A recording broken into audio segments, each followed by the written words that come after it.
Thank you. I want to thank Dr. Ramaiah for giving me the opportunity to present our experience with the Endurant Endograft, for which I have no disclosures. The Endurant stent graft doesn't need any presentation because it's one of the most utilized stent grafts around the world, and its capabilities are really enhanced by the use of endo anchors.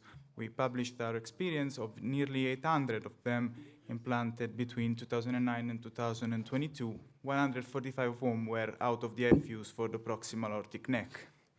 Ours was the typical EVAR population with a mean age of 74 years old and a high prevalence of hypertension and COPD. Of the patients outside of the IFU, 67 had a short neck, 31 had an angled neck, 60 had a dilated neck, and some of them also had overlapping features of hostility. Of course, patients treated outside of the IFUs went bad as for long-term outcomes. With a mean follow-up of nearly 5 years, we still have 450 patients under follow-up. And with the long-term outcomes, we can see that, of course, patients treated outside of the IFUs performed significantly bad and were at increased risk of endoleak and reintervention. I want to show you the remarkable change of the anatomy of these two aneurysms that shrink this way after 5 and 6 years respectively, with a total change in the anatomy of these aortas.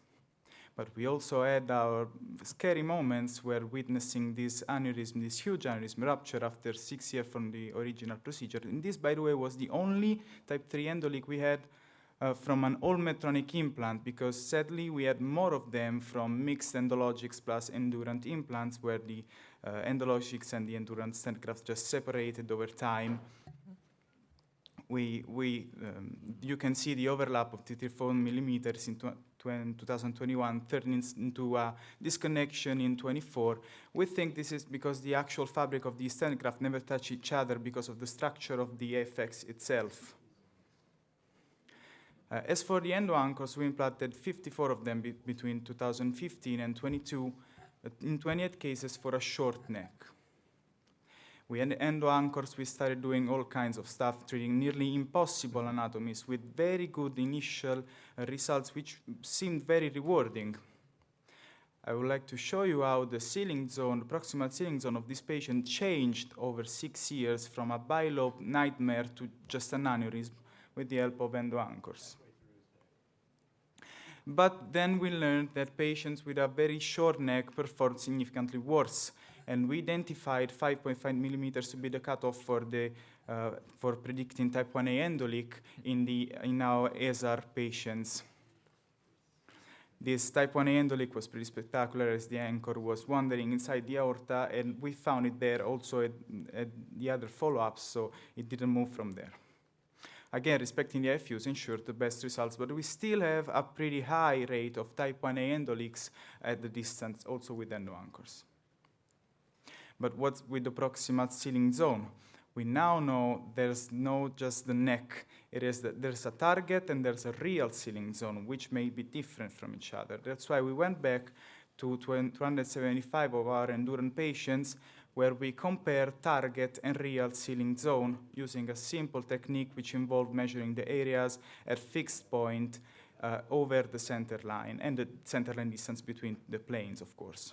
We were also able to correct for graft misplacement, and we report that there's a reduction in the actual ceiling zone of 30 square millimeters on average, and a loss in the ceiling zone length of, on average, 3.5 millimeters.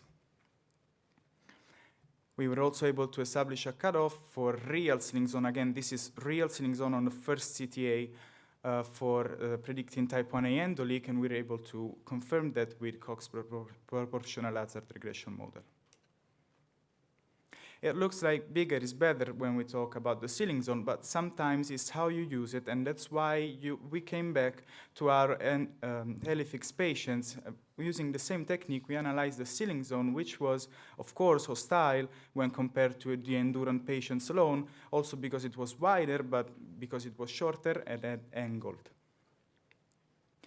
When comparing target and real ceiling zone from our Endurant and LFX patients, the LFX patients performed significantly better, but we felt there might be a selection bias, so we matched our patients, and when matching the patients, this became more evident, as we see that endo anchors ensure a gain in length of the proximal ceiling zone of 4 millimeter and 42 millimeter square millimeter for the total ceiling area when compared to Endurant alone.